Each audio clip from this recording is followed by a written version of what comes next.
الحمد لله رب العالمين وصلى الله على سيدنا محمد وعلى آله وصحبه الطيبين الطاهرين. اللهم علمنا ما جهلنا وذكرنا ما نسينا وزدنا علما ونعوذ بك من حال أهل النار. اللهم واجعل نياتنا وأقوالنا وأفعالنا خالصة لوجهك الكريم. La louange est à Allah, le Seigneur des mondes, que Allah honore et élève davantage le rang de notre maître Muhammad sallallahu alayhi wa sallam, et qu'il préserve sa communauté de ce qu'il craint pour elle. Nous demandons à Allah qu'il nous fasse apprendre ce que nous ignorons, qu'il nous fasse nous rappeler ce que nous avons oublié, et qu'il nous augmente en connaissance. Et nous lui demandons de nous préserver de l'état des gens de l'enfer. Nous demandons à Allah qu'il fasse que nos intentions, nos actes et nos paroles soient accomplis sincèrement par recherche de son agrément. قال المؤلف رحمه الله فصل في بيان معاصي الفرج ومن معاصي الفرج الزنا وهو إدخال رأس الذكر أي الحشفة كلها في فرج غير زوجته وأمته. هذا هو الزنا الذي يعد من أكبر الكبائر ويترتب الحد عليه. Donc l'auteur, que Dieu lui fasse miséricorde, a dit, chapitre les péchés du sexe.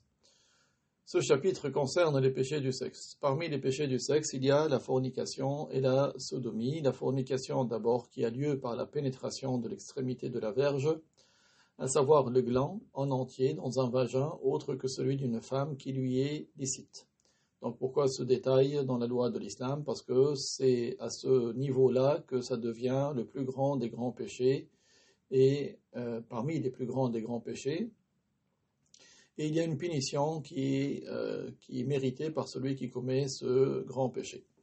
كذلك من معاصي الفرج اللواط وهو إدخال الحشفة أي رأس الذكر في الدبر أي دبر رجل أو امرأة غير زوجته وأمته وهو من الكبائر. Également parmi les péchés du sexe, il y a la sodomie qui a lieu avec la pénétration de l'extrémité de la verge dans l'anus d'un homme ou d'une femme autre que celle qui lui est licite. Et là encore, il s'agit d'un grand péché. قال فإن فعل ذلك مع زوجته أو أمته أثم ولكن ليس عليه الحد. قال ويحد الزاني الحر المكلف المحصن ذكرا كان أو أنثى بالرجم بالحجارة المعتدلة حتى يموت. أما الذي ارتكب اللواط مع زوجته يقال لاط بها العبارة صحيحة لكن ليس اللواط الذي يوجب الحد. قال عليه الصلاة والسلام لا ينظر الله إلى رجل أتى امرأته في دبرها أي لا يكرمه بل يهينه يوم القيامة. Donc pour ce qui est de la sodomie, le pratiquer avec son épouse est grave, c'est interdit, mais ce n'est pas de la même gravité que s'il le faisait avec quelqu'un d'autre. À ce sujet, le messager de Allah sallallahu alayhi wa sallam a dit ce qui signifie Allah n'honore pas, mais humiliera au jour du jugement celui qui a pratiqué cela avec son épouse. قال أما بالنسبة لحد الزنا فهو بالنسبة للمحصن ذكرا كان أو أنثى أن يرجم بالحجارة المعتدلة حتى يموت ويحد غيره أي غير المحصن وهو الذي لم يطأ في نكاح صحيح ب100 جلدة وتغريب سنة قمرية إلى مسافة قصر للحر الذكر أو الأنثى وينصف ذلك الحد للرقيق فيكون حده 50 جلدة وتغريب نصف عام. وأما حد اللائط فهو كحد الزنا يعني إن كان محصنا يرجم حتى الموت وإن كان غير محصن يجلد 100 ويغرب عاما إلى مسافة قصر. وأما الملوط به فحده جلد 100 وتغريب عام سواء أحصن أم لا أي سواء كان محصنا أو غير محصن. هذا هو المعتمد. قال ومنها أي من معاصي الفرج إتيان البهائم أي جماعها ولو كانت هذه البهائم ملكه.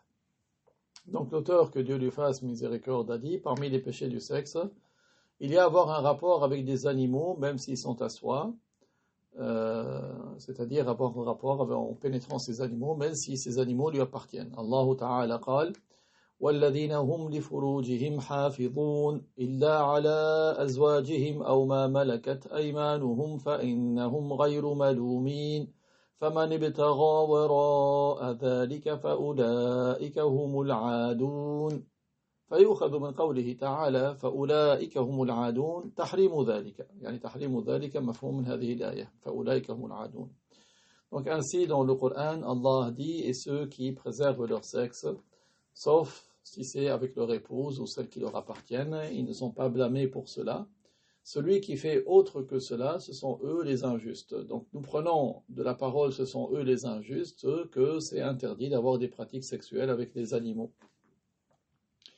قال أما البهائم التي يملكها فلا تدخل تحت قوله تعالى إلا على أزواجهم أو ما ملكت أيمانهم فإنهم غير ملومين. ليس هذا المعني بما ملكت أيمانهم وفي حكمه تحريم سحاق النساء فيما بينهن. Donc à le même jugement que cela les pratiques sexuelles des femmes entre elles.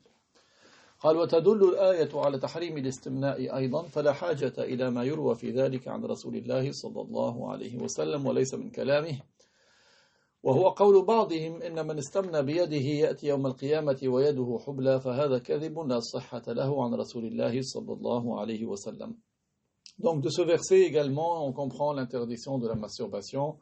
Il n'y a pas besoin de ce que certains rapportent à ce sujet, que le messager de Dieu, sallallahu alayhi wa sallam, aurait dit, alors que ce n'est pas vrai, il n'a rien dit de tout cela. Certains y prétendent qu'il aurait dit que celui qui se masturbe avec la main viendra au jour du jugement avec sa main qui sera enceinte. Cela est du mensonge qui n'a aucune espèce de vérité, n'a pas été dit par le messager de Allah sallallahu alayhi wa sallam. قال ومن معاصي الفرج الاستمناء بيده أو بغير الحليلة الزوجة وأمته التي تحل له.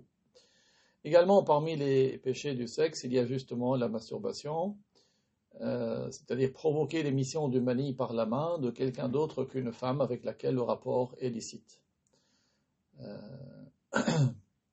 C'est-à-dire la masturbation avec sa propre main ou la main de quelqu'un d'autre qu'une femme qui lui est licite. Ça, c'est un péché du sexe. قال والوطء الحاصل في حال الحيض أو النفاس ولو بحائل. Également, parmi les péchés du sexe, il y a avoir un rapport pendant que la femme a les règles ou les louchis, même si c'est à travers quelque chose qui empêche le contact direct. فقال الفقهاء يكفر مستحل وطء المرأة في حال الحيض. Les faqih, ils sont allés jusqu'à dire que celui qui se rend permis d'avoir un rapport avec une femme qui a les menstrues, il devient mécréant. قال لأن حرمته معلومة من الدين بالضرورة. Pourquoi est-ce qu'il deviendrait mécréant en s'autorisant cela, en considérant que ce soit licite? Ils ont dit parce que l'interdiction est connue comme d'évidence dans la religion, c'est-à-dire que même les ignorants savent cela.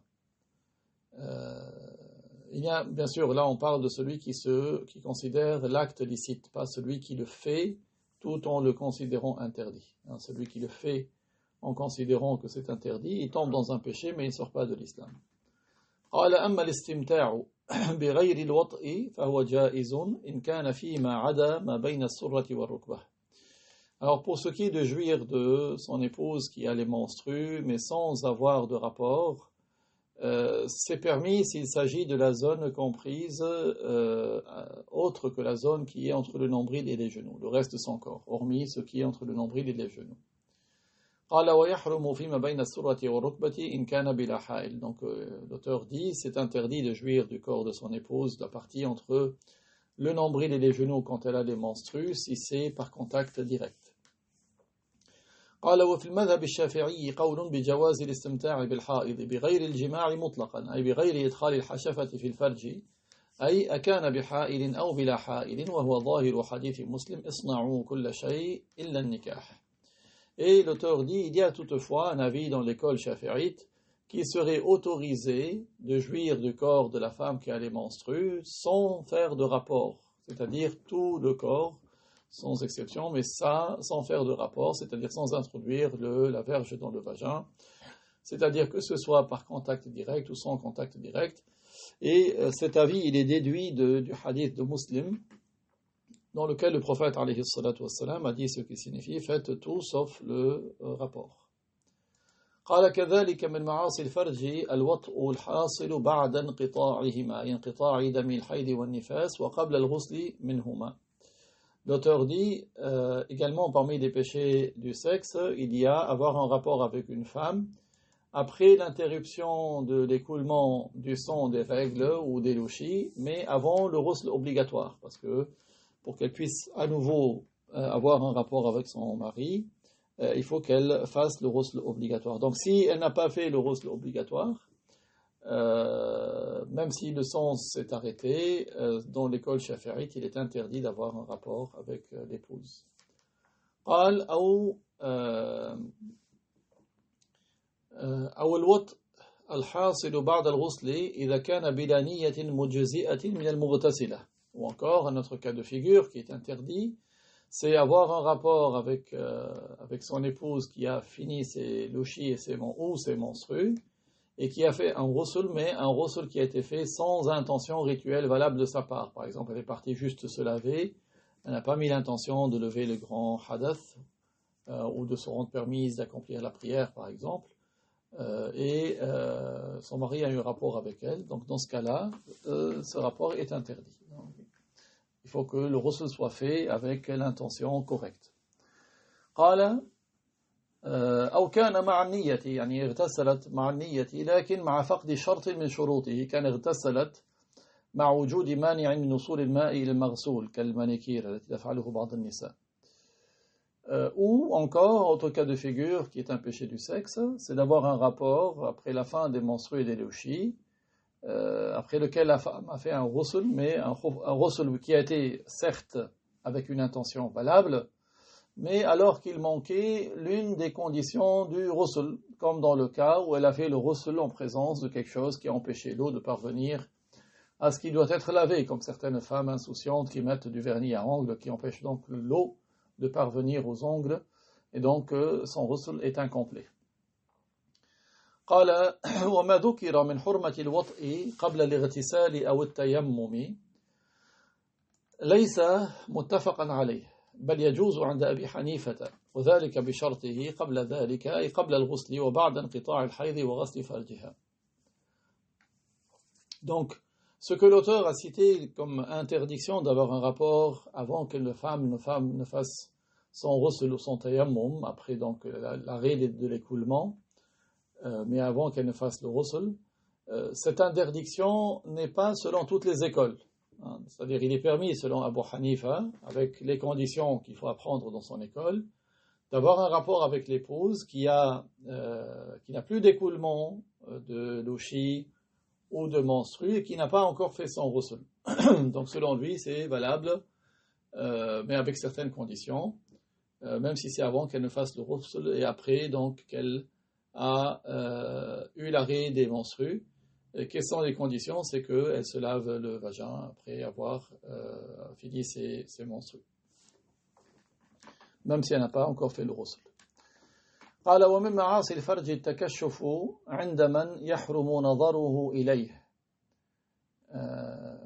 Donc l'auteur, que Dieu lui fasse miséricorde, a dit, parmi les péchés du sexe, il y a dévoiler sa zone de pudeur devant quelqu'un à qui il est interdit de la regarder. Comme certaines femmes qui s'empressent pour rien du tout d'aller se dévoiler, soi-disant pour consulter un gynéco. Là, c'est interdit de se dévoiler devant quelqu'un à qui il est interdit de la regarder.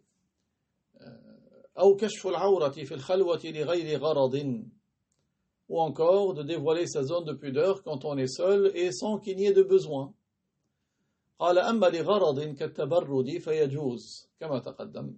Toutefois, si c'est dans l'objectif de se rafraîchir, par exemple, donc là il y a un besoin, c'est alors permis, comme on l'a vu précédemment. قال رحمه الله ومن معاصي الفرج استقبال القبلة واستدبارها ببول أو غائط من غير حائل بينه وبين القبلة والحائل ما يكون أمامه من شيء مرتفع قدر ثلثي ذراع فأكثر. Donc également parmi les péchés du sexe, il y a faire face ou tourner le dos à la qibla pour uriner ou pour déféquer, lorsqu'il n'y a pas d'obstacle entre lui et la qibla, ou présence d'un obstacle s'il est à plus de 3 coudées de soi ou s'il n'est pas haut de 2/3 de coudée ou davantage. Donc il y a trois cas de figure. Soit il n'y a pas d'obstacle, soit il y en a un mais qui se trouve à plus de 3 coudées, ou il y en a un qui a moins de 3 coudées mais il a une hauteur inférieure à 2/3 de coudée. dans استقبال القبلة واستدبارها ببول أو غائط من غير حائل حرام أو إن كان هناك حائل لكن بعد عنه أكثر من 3 أذرع أو كان أقل من 3 أذرع لكن ذاك الحال كان أقل من 3 ذراع فالاستقبال أو الاستدبار عندئذ حرام إلا في المكان المعد لقضاء الحاجة كالمرحاض فإنه يجوز استقبال القبلة واستدبارها فيه. Donc, dans ces 3 cas de figure,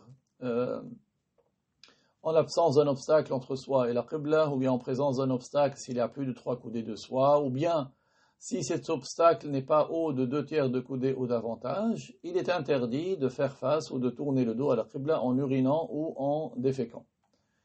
C'est interdit, sauf si c'est un endroit qui a été aménagé pour faire les besoins, comme les toilettes, auquel cas il n'est pas interdit de se diriger vers la qibla ou de tourner le dos à la qibla. قال الأنصاري في فتح الوهاب أما إذا كان في المعد لذلك فلا حرمة فيه ولا كراهة ولا خلاف الأولى قاله في المجموع. Donc là par exemple nous citons un savant Zakaria al-Ansari dans son livre Fath al-Wahhab, il a dit si il fait ce besoin dans un endroit préparé à cet effet, il n'y a pas d'interdiction à s'orienter vers la qibla ou à lui tourner le dos, et ce n'est même pas déconseillé, ni même contraire à ce qu'il convient de faire, rapporté dans son livre Al-Majmou'. وأصله في هذا التحريم قول الرسول عليه الصلاة والسلام فيما رواه البخاري ومسلم لا تستقبلوا القبلة ولا تستدبروها ببول ولا غائط ولكن شرقوا أو غربوا. Donc quelle est l'origine de cette interdiction? C'est un texte qui est le hadith du prophète عليه الصلاة والسلام rapporté par Al-Bukhari et Muslim qui signifie ne vous orientez pas vers la qibla ou ne lui tournez pas le dos pour uriner ou déféquer, mais orientez-vous vers l'est ou vers l'ouest. Ici, bien sûr, quand on dit l'est ou l'ouest, c'est-à-dire parce que à Médine, se diriger vers la qibla, c'est se diriger vers le sud. Donc, si tu te diriges vers l'est ou vers l'ouest, tu n'es plus vers la qibla. قال ومن معاصي الفرج التغوط على القبر أو التبول عليه سواء كان في مقبرة المسلمين أم كان قبر مسلم منفردا. Également, parmi les péchés du sexe, il y a déféquer sur la tombe d'un musulman ou uriner dessus, que ce soit dans un cimetière de musulmans ou sur la tombe isolée d'un musulman, que cette tombe se trouve dans un cimetière ou ailleurs. قال عليه الصلاة والسلام لأن يجلس أحدكم على جمرة فتحرق ثيابه وتخلص إلى جلده خير له من أن يجلس على قبر. رواه مسلم من حديث أبي هريرة. والمراد هنا بالجلوس الجلوس للبول أو الغائط. Ainsi le prophète alayhi salatu wassalam, d'après Abu Huraira, que Dieu l'agrée, d'après ce qu'a rapporté Muslim, a dit ce qui signifie que l'un d'entre vous s'assoit sur une braise qui lui brûle les vêtements, qui arrive jusqu'à sa peau, cela vaut mieux pour lui que de s'asseoir sur une tombe. Ici ça veut dire s'asseoir pour uriner ou pour déféquer. قال رحمه الله والبول في المسجد ولو كان ذلك في إناء وعلى معظم. Donc l'auteur, que Dieu lui fasse miséricorde, a dit, parmi les péchés du sexe, il y a uriner dans une mosquée, même dans un récipient, ou sur quelque chose d'honoré. Al-bawlu fil masjidi haram, walau kana bala fi ina'in. Donc uriner dans une mosquée est interdit, même s'il a uriné dans un récipient. وكذلك البول على المعظم أي ما يعظم شرعا. Également, il est interdit d'uriner sur ce qui est honoré dans la religion, comme un livre de religion, par exemple. ومنه كذلك البول على موضع نسك ضيق.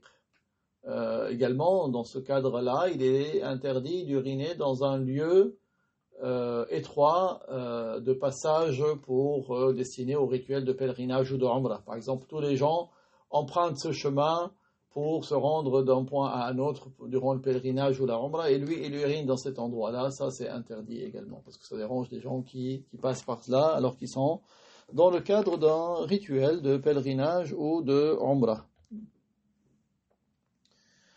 قال وترك الختان للبالغ. Donc également, parmi les péchés du sexe, il y a délaisser la circoncision pour quelqu'un qui est pubère. Quelqu'un qui est pubère et ne fait pas circoncire. ويجوز عند مالك. Toutefois, c'est permis de ne pas se faire circoncire selon l'imam Malik que Allah l'a créé. قال ترك الختان للبالغ غير المختون إن أطاق ذلك ويكون الختان بقطع قلفة الذكر وبقطع شيء من القطعة المرتفعة كعرف الديك من الأنثى. Donc délaisser la circoncision pour quelqu'un de pubère et non circoncis, s'il peut supporter la circoncision, est un péché du sexe. La circoncision est réalisée en coupant le prépuce de la verge pour l'homme, c'est la peau qui couvre le gland. قال ويجوز عند مالك ترك الختان لأنه لا يقول بوجوبه لا للذكر ولا للأنثى. Il est cependant permis de délaisser la circoncision selon Malik, parce que Malik considère ne considère pas que la circoncision est obligatoire. عند مالك الختان سنة. Selon l'imam Malik, la circoncision est recommandée. وكذلك عند غيره من الأئمة. Et selon d'autres imams que l'imam Malik également, la circoncision elle est simplement recommandée. قال وعند الشافعي فرض على البالغ. Toutefois, selon l'imam Shafi'i, la circoncision est obligatoire pour celui qui est pubère. قال الشيخ ومن هنا ينبغي التلطف بمن يدخل في الإسلام وهو غير مختتن فلا ينبغي أن يكلم بذلك إن كان يخشى منه النفور من الإسلام. Le cheikh a dit, pour cela il convient d'adopter la douceur avec quelqu'un qui vient d'entrer en islam sans être circoncis. Il ne convient pas de lui parler de cela si on craint de lui la répulsion. قال فصل في بيان معاصي الرجل. Chapitre suivant, les péchés du pied. قال رحمه الله من معاصي الرجل المشي في معصية كالمشي في سعاية بمسلم للإضرار به بغير حق لما فيها من الأذى. Donc l'auteur, que Dieu lui fasse miséricorde, a dit, ce chapitre concerne les péchés du pied. Parmi les péchés du pied, on compte marcher pour commettre un péché, comme marcher pour dénoncer injustement un musulman dans le but de lui nuire sans droit,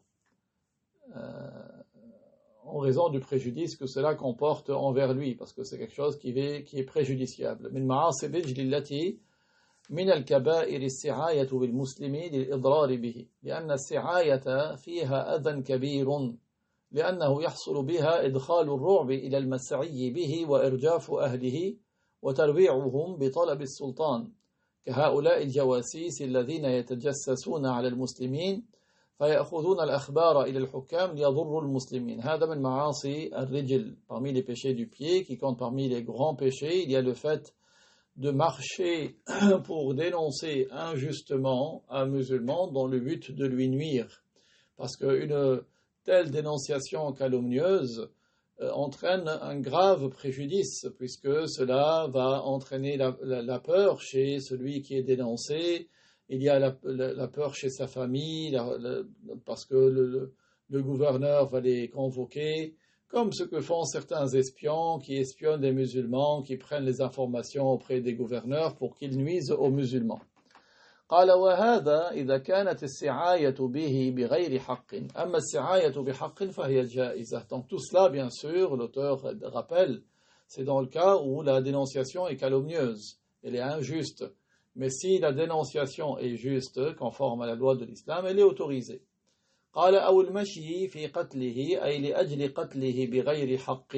Également, parmi les péchés du pied, il y a le fait de marcher dans le but d'assassiner le musulman, c'est-à-dire de le tuer injustement. قال أو المشي للزنا بامرأة أو لما دون ذلك من التلذذ المحرم بها. Également, parmi les péchés du sexe, il y a marcher pour prendre un plaisir illicite, soit pour commettre la fornication avec une femme, ou pour prendre un plaisir illicite avec elle en deçà de la fornication. قال رحمه الله يحرم المشي بالرجل في كل معصية كالمشي للزنا بامرأة أو التلذذ بها بما دون ذلك. Donc le cheikh, que Dieu lui fasse miséricorde, a dit, parmi les péchés du pied, il y a le fait de marcher pour commettre un péché, comme ceux qui marchent pour aller commettre la fornication avec une femme, ou bien ils marchent pour prendre un plaisir illicite avec elle en deçà de la fornication. قال وقد حصل من هذه الطائفة حزب التحرير التي سبق ذكرها في باب العقيدة أنهم نشروا بطرابلس الشام منشورا يتضمن جواز مشي الرجل للزنا بامرأة وزعموا أن هذا جائز إنما الحرام الزنا الحقيقي باستعمال الآلة. Et le cheikh profite pour dénoncer un groupe égaré qui est le groupe de Hizb ut-Tahrir, qui a été précédemment cité dans le cadre du chapitre de la croyance. Rappelez-vous, Hizb ut-Tahrir, c'est un groupe qui contredit la croyance des musulmans concernant la prédestination. Ils ont les idées des Mu'tazila. Ils prétendent que c'est l'homme qui crée ses actes et qu'il n'y a pas de prédestination. En plus de cela, il est arrivé qu'ils ont distribué des brochures en faveur de leur parti à Tripoli, au Liban. Et qu'est-ce qu'ils ont écrit dans cette brochure? Ils ont dit que ce serait permis, selon eux, qu'un homme marche pour commettre la fornication avec une femme. Ils ont prétendu qu'il n'y a pas de péché du pied, mais que ce qui est interdit, c'est uniquement l'acte de la fornication en utilisant l'organe. قالوا وكذلك المشي بقصد الفجور بغلام لا يكون معصية عندهم إلا باستعمال الآلة فيه وكفاهم هذا خزيا. Ils ont prétendu la même chose pour ce qui est de marcher pour commettre la sodomie avec un garçon. Ils prétendent que ce ne serait pas interdit, mais que ce qui est interdit, c'est uniquement de commettre l'acte en tant que tel. Et il leur suffit ainsi comme rabaissement de prétendre que ce serait un permis d'aller marcher pour commettre de tels péchés. وقد ناظر بعض كبارهم على ذلك من يرد عليهم. Il est arrivé que non seulement ils ont distribué de telles brochures, mais en plus ils ont débattu contre ceux qui avaient émis une objection contre eux, c'est-à-dire qu'ils persistent sur ce que leur égarement.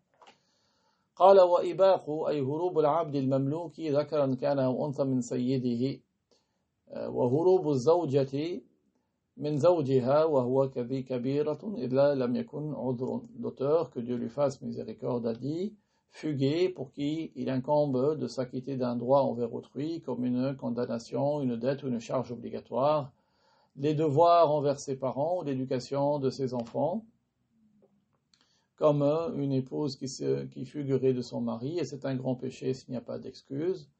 قال وهروب من عليه حق عما يلزمه من قصاص كأن قتل مسلما عمدا بغير حق. Également celui qui fuit pour ne pas subir l'application de la loi du talion injustement, أو من أداء دين أو نفقة واجبة, ou qui fuit pour ne pas assumer le remboursement d'une dette, ou pour ne pas assumer l'acquittement d'une charge obligatoire, ou encore des devoirs de bienfaisance envers ses parents, il s'enfuit pour ne pas les assurer, ou encore celui qui s'enfuit pour ne pas assumer l'éducation de ses enfants. Là encore, c'est un péché du pied dans tous ces cas.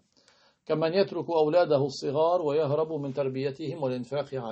celui qui laisse ses enfants jeunes et il fuit pour ne pas les élever, pour ne pas subvenir à leurs charges.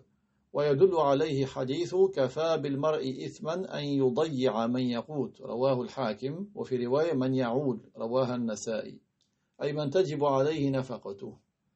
Et donc, ce qui indique cette interdiction, c'est le hadith du prophète, alayhi salatu wassalam, qui signifie il suffit à la personne comme péché de manquer à la charge de ceux qui sont à sa charge. Donc il y a une version chez Al-Hakim, une autre chez Al-Nasa'i, avec quelques mots de différence, c'est-à-dire de manquer, de subvenir à la charge de ceux dont la charge est obligatoire. قال ففي هذا بيان أن ذلك من كبائر المعاصي. Le cheikh a dit il y a en cela la preuve que c'est un grand péché, parce que le prophète a dit il suffit comme péché. Ça veut dire quoi, il suffit comme péché? C'est-à-dire qu'il s'il n'avait que ce péché, ça, il mérite d'entrer en enfer. C'est ça le sens, c'est un grand péché. قال ومن معاصي الرجل التبختر في المشي وهو أن يمشي مشية الكبر والفخر. Donc l'auteur, que Dieu lui fasse miséricorde, a dit, parmi les péchés du pied, il y a ce pavaner en marchant, qui signifie marcher avec orgueil et vanité. من معاصي الرجل التي هي من الكبائر التبختر في المشي أي مشية الكبر والخيلاء. قال الله تعالى ولا تمشي في الأرض مرحا.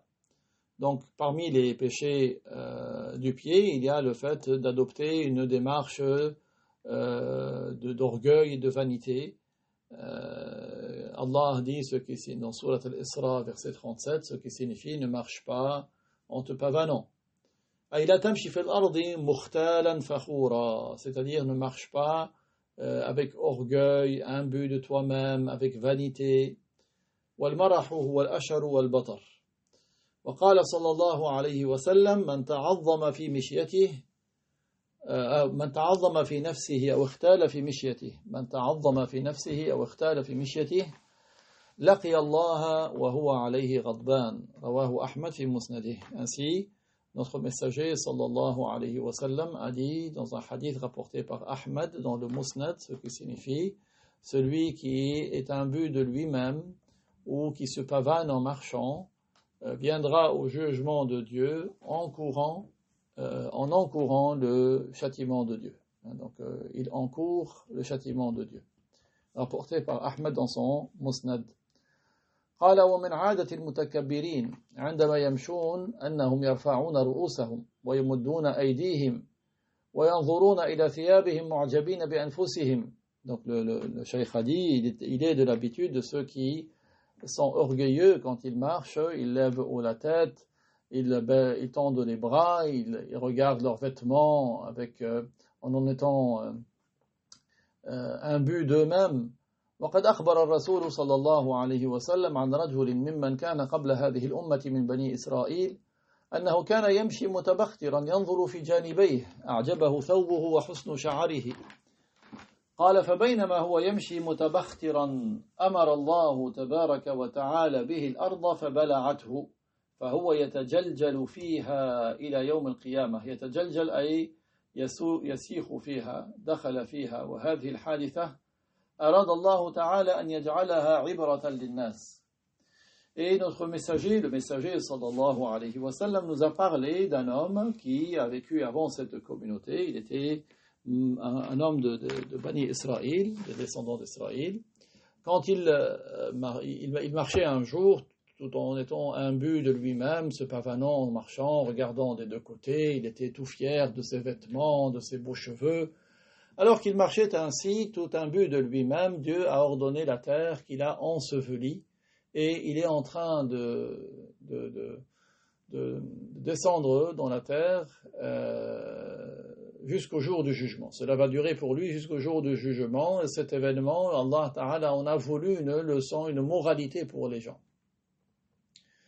قال وروى البخاري ومسلم من حديث عبد الله بن عمر رضي الله عنهما قال رسول الله صلى الله عليه وسلم لا ينظر الله يوم القيامة إلى من جر ثوبه خيلاء أي لا يكرمه بل يهينه يوم القيامة. Ainsi, dans Al-Bukhari et Muslim également, rapporté du hadith de Abdullah, le fils de Omar ibn al-Khattab, que Dieu les agrée tous les deux, il a dit, le messager de Allah, sallallahu alayhi wa sallam, a dit ce qui signifie, Allah n'honore pas, mais humiliera au jour du jugement, celui qui traînait son vêtement par orgueil, par fierté. هنا تنبيه إذا ورد في الحديث لا ينظر الله إلى من صفته كذا وكذا معناه لا يكرمه بل يكون مهانا وليس المراد النظر بالجارحة لأن الرؤية بالجارحة من صفات الخلق. الله يرى برؤية أزلية أبدية يرى ذاته ويرى صفاته ويرى الحادثات برؤية أزلية لا برؤية تحدث له عند وجود الحادث. Donc ici une remarque que le cheikh fait dans les hadiths où le prophète emploie le verbe la yanzuru. La yanzuru, ça ne veut pas dire Allah ne voit pas, mais ça veut dire Allah n'honore pas. Parce que le fait de voir avec des yeux est une des caractéristiques des créatures. Allah, lui, il voit d'une vue, d'un attribut qui s'appelle la vue, et sa vue est éternelle. Sa vue est exempte de début, exempte de fin. Allah, il voit son être, il voit ses attributs, et il voit les choses qui entrent en existence d'une vue éternelle, qui n'est pas d'une vue qui entre en existence lorsque ce qui est créé entre en existence. Sa vue, elle est de toute éternité, elle ne dépend pas des créatures. قال وأما التبختر في المشي لإرهاب العدو في الجهاد حتى يقول الكفار هؤلاء نشطاء وأقوياء فجائز. قال وتخطي الرقاب برفع قدمه فوق العواتق جمع عاتق أي بأن يمر فوق العواتق أما إن مر بينه وبين آخر فلا يكون تخطيا للرقاب لأن هذا لا يضايقهما. Donc, également parmi les péchés du pied, il y a enjamber les épaules des gens assis, sauf pour combler un espace libre. Parmi ces péchés, il y a enjamber les épaules des gens qui sont assis dans la mosquée, par exemple dans une prière du vendredi, et il lève ses pieds par-dessus les épaules. Alors quand est-ce que c'est un péché? C'est un péché si cela cause un dérangement à ceux qui sont assis. Donc c'est dans le cas où il les dérange.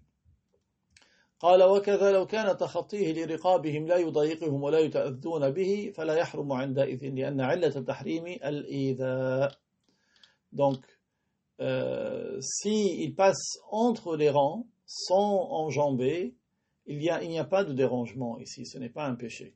Et de même, si il les enjambe mais que ça ne les dérange pas, ça ne leur nuit pas, ce n'est pas interdit, parce que la cause de l'interdiction, c'est la nuisance. Si cela cause un dérangement à ceux qui sont assis, c'est là que c'est un péché. وذلك لحديث عبد الله بن بسر جاء رجل يتخطى رقاب الناس يوم الجمعة والنبي صلى الله عليه وسلم يخطب فقال رسول الله صلى الله عليه وسلم اجلس فقد آذيت. رواه أبو داود. فإن كانوا لا يتأذون بتخطيه لرقابهم فهو مكروه. Donc la preuve vient du hadith d'Abdullah ibn Busr. Un homme est venu enjambant les gens le jour du vendredi alors que le prophète alayhi salatu wassalam donnait son discours. Le messager alayhi salatu wassalam lui a alors dit ce qui signifie assieds-toi, tu as dérangé les gens. Rapporté par Abu Daoud. Cependant, s'il ne les dérange pas en les enjambant, alors c'est simplement déconseillé.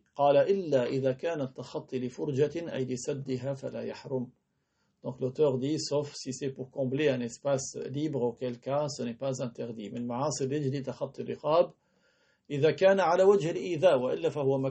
Donc comme on a dit, enjamber les gens est un péché dans le cas où c'est préjudiciable, ça fait du tort aux gens, ça les dérange.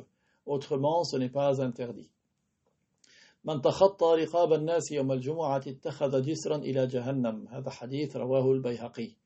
Donc al-Bayhaqi a rapporté dans Shu'ab al-Iman et d'autres que celui qui enjambe les gens un vendredi, c'est comme s'il a pris un pont pour l'emmener en enfer. يعني هذا الإنسان آذى المسلمين بتخطيه رقاب الناس بإصابته برجله أذن هذا أو رقبة هذا أو رأس هذا أو نحو ذلك. Donc ici il s'agit de celui qui enjambe les gens et qui nuit les musulmans en les enjambant. Par exemple, quand il lève son pied, il va cogner l'oreille de celui-là ou le cou de celui-là ou la tête de celui-là. C'est là où c'est interdit.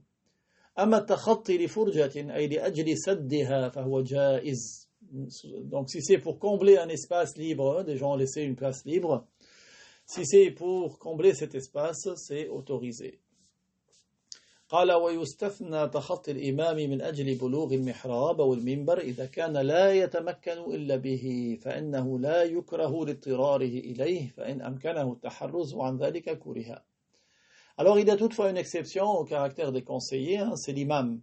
L'imam, s'il n'a pas d'autre solution pour arriver jusqu'au mihrab ou bien jusqu'au minbar que de passer, d'enjamber les gens, sans leur nuire, alors ce n'est pas déconseillé parce qu'il est contraint à le faire. Mais si il lui est possible de passer sans les enjamber, alors c'est déconseillé dans ce cas-là également. قال رحمه الله من معاصي الرجل المرور بين يدي المصلي إذا كملت شروط السترة. Également, parmi les péchés du pied, il y a passé juste devant quelqu'un qui fait la prière lorsque les conditions de l'obstacle devant lui sont réunies. معناه المرور بين المصلي وبين السترة المجزئة حرام. وما هي شروط السترة المجزئة؟ شروطها أن لا تبعد عنه أكثر من 3 أذرع وأن يكون ارتفاعها 2 ذراع فأكثر. Alors, passer juste devant quelqu'un qui fait la prière, c'est-à-dire passer entre lui et un obstacle remplissant les conditions requises qui est placé devant lui, est un péché du pied. Alors, c'est quoi les conditions pour l'obstacle? C'est que cet obstacle ne se trouve pas à plus de 3 coudées de lui, et que cet obstacle a une hauteur de 2/3 de coudée ou davantage. فمن جملة معاصي الرجل المرور بين يدي المصلي صلاة صحيحة بالنسبة لمذهب المصلي مع حصول السترة المعتبرة. Donc, parmi les péchés du pied, c'est de passer entre quelqu'un qui fait la prière, une prière qui est valide dans son école, donc il fait une prière, pour lui, cette prière, elle est valide, et un obstacle que cette personne a placé devant elle lorsque les conditions de l'obstacle sont remplies. ما هي هذه الشروط السترة المعتبرة؟ بأن قرب منها 3 أذرع فأقل بذراع اليد المعتدلة وتكون مرتفعة 2 ذراع فأكثر. Donc les conditions, comme on a dit précédemment, c'est que cet obstacle se trouve à 3 coudées ou moins de celui qui fait la prière, et il a une hauteur de 2/3 de coudée ou plus. قال وإلا فإن لم يجد ذلك فمصلًا يفترشه كسجادة صلاة ونحوها. Donc si la personne qui fait la prière ne trouve pas quoi mettre devant elle en tant qu'obstacle pour délimiter son espace, elle peut étaler un tapis de prière, hein, donc quelque chose sur lequel elle fait la prière. Ça tient lieu de délimitation de l'espace. قال فإن لم يجد ذلك فخط يخطه إلى نحو القبلة ويكون هذا الخط عن يمين المصلي أو عن شماله لا أمامه. Et dans le cas où il ne trouve même pas de tapis de prière, donc il va tracer un trait sur le sol. Ce trait va être en direction de la qibla, c'est-à-dire de là où se trouve celui qui fait la prière et vers la qibla. Et ce trait, il le trace soit à sa droite, soit à sa gauche. Ce n'est pas devant lui.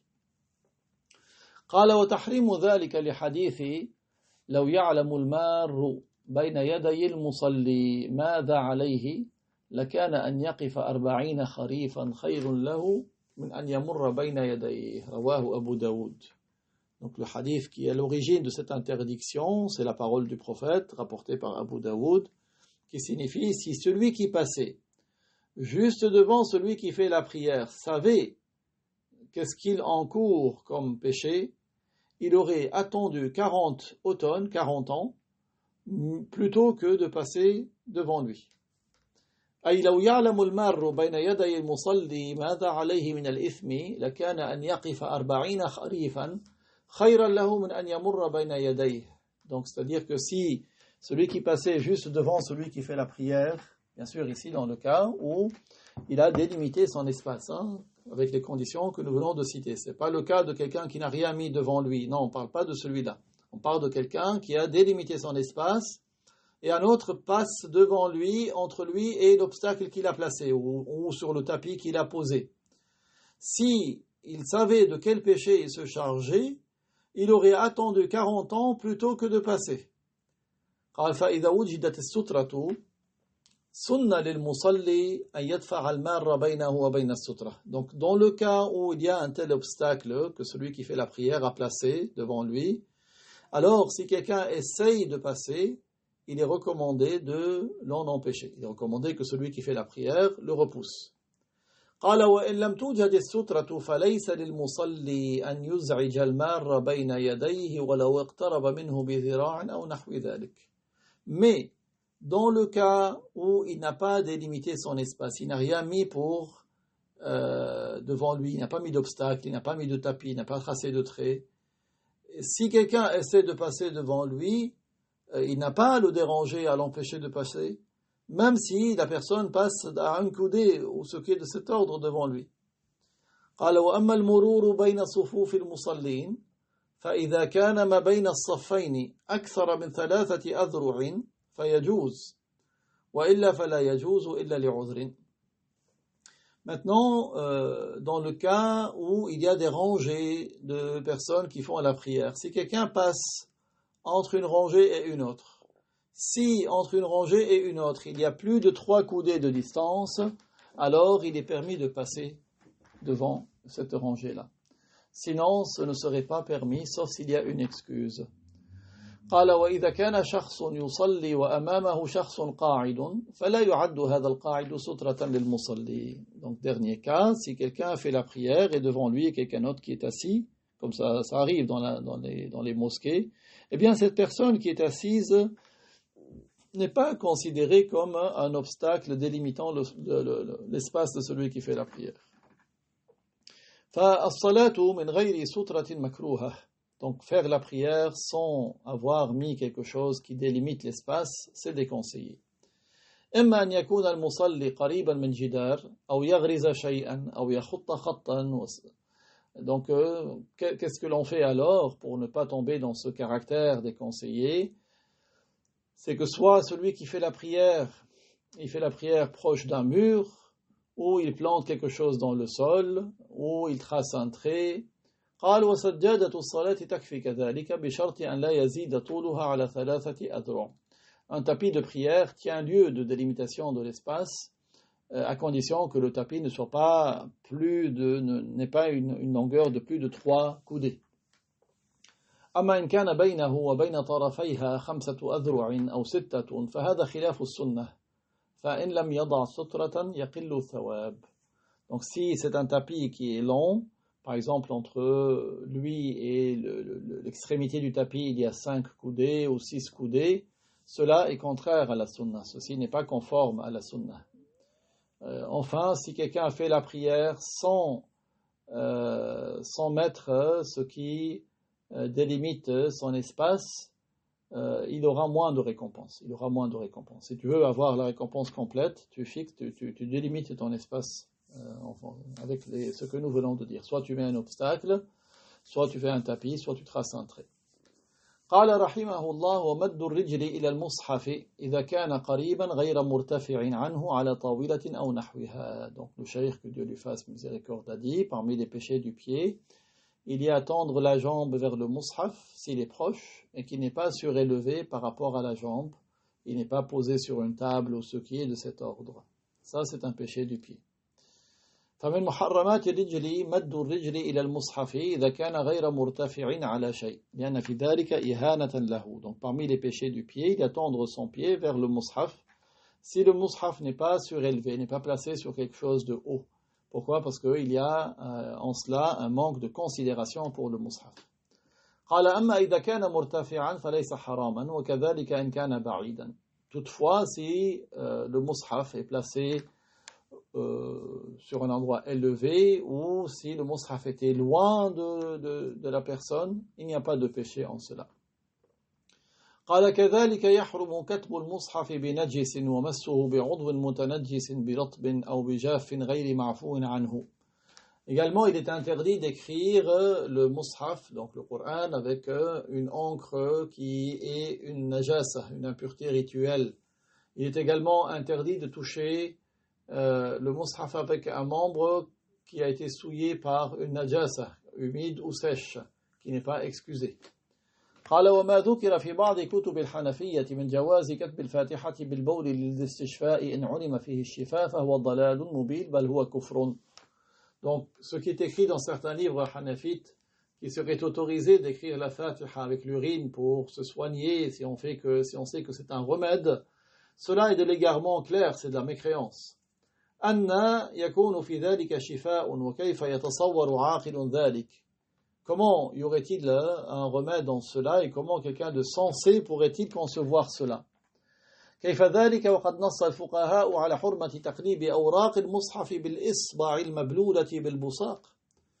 Comment cela, écrire le Coran avec une impureté serait permis alors que les faqirs ont énoncé l'interdiction de tourner les pages du mushaf avec un doigt mouillé de salive. قال كيف وقد ذكر الشيخ محمد عليش المالكي مفتي المالكية في الديار المصرية في فتاويه بأن ذلك ردة. Comment serait-il ainsi alors que le cheikh Mohammed Al-Laysh, le Malikite, qui était le mufti des Malikites en Égypte, a mentionné dans ses fatawi que c'est une apostasie. وإن كان إطلاق هذا القول غير سديد لكن تحريم ذلك ليس فيه تردد بل يحرم كتابة شيء من القرآن الفاتحة أو غيرها بدم الشخص نفسه للاستشفاء وغيره. Même si dire cela dans l'absolu n'est pas ce qui est le plus correct, toutefois, dire que c'est interdit, c'est sûr, sans aucune hésitation. Il est même interdit d'écrire le Coran, que ce soit la Fatiha ou autre, avec le sang de la personne elle-même, pour se soigner ou autre. قال ولا يخفى أن هذا القول المذهب الحنفي بريء منه. Il n'échappe à personne que cet avis qui figure dans certains livres hanafites ne reflète aucunement cette école. Cette école est totalement innocente de ces dires qui ont été probablement rajoutés à l'insu des grands savants. وبعض من ذكر هذه المسألة قال أن هذا القول غير منقول ليس له مصدر عن أئمة المذهب الحنفي. Donc certains qui ont mentionné cette question ont dit que cet avis, ce n'est pas un avis qui est rapporté, il n'a pas de source d'origine dans l'école, dans les imams de l'école hanafite. ومن نسبه إلى المذهب الحنفي فقد تقول عليه. Ceux qui l'ont attribué à l'école hanafite, ils l'ont calomnié. بل الذي ذكره ابن عابدين في ثبته عن شيخه العقاد أنه قال في كتابه عقود اللآلي لا يجوز كتابة القرآن بالدم. Donc au contraire, une des références hanafites qui s'appelle Ibn Abidin, il rapporte de son cheikh al-Aqad qu'il a dit dans son livre Uqud al-La'ali, il n'est pas permis d'écrire le Coran avec du sang. هذا دليل على أنه مدسوس على بنك وجد في كتبه. Ça c'est une preuve que cela a été rajouté à l'insu de ceux dans les livres duquel cela figure.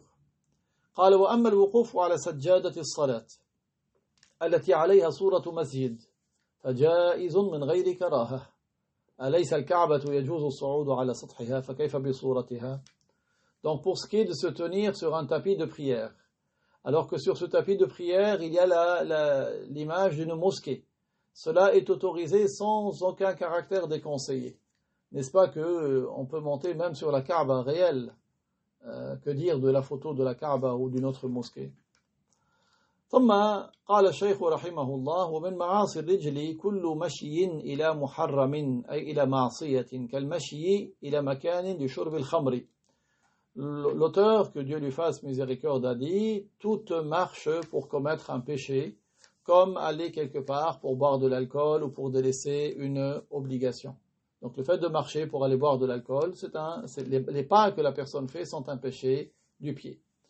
أو كذلك لتخلف عن واجب كالمشي الذي يحصل بسببه إخراج الصلاة عن وقتها. Ou encore marcher pour délaisser une obligation, comme le fait de marcher en conséquence, donc une marche, en conséquence de laquelle la prière ne sera pas accomplie dans son temps. C'est-à-dire, il sait qu'en marchant ainsi, la prière ne sera plus dans son temps.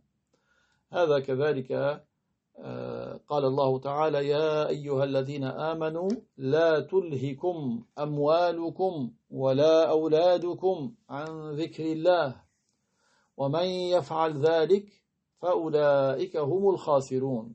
Ainsi dans Surat al-Munafiqun, verset numéro 9, Allah Ta'ala dit ce qui signifie ô vous qui êtes croyants, que vos biens et vos enfants ne vous détournent pas l'attention pour la prière, pour l'évocation de Dieu. Et celui qui tombe dans cela, ce sont eux les perdants. فالله تعالى يجعلنا من الذين تكون قلوبهم مليئة بذكر الله وبمراقبة الله. Que Dieu fasse que nos cœurs soient emplis de crainte de Dieu, de surveillance pour Dieu, pour que nous soyons de ceux qui accomplissent les devoirs et qui évitent les péchés. Wallahu ta'ala a'lam wa ahkam wa barakallahu fiikum. La ilaha illa Allah.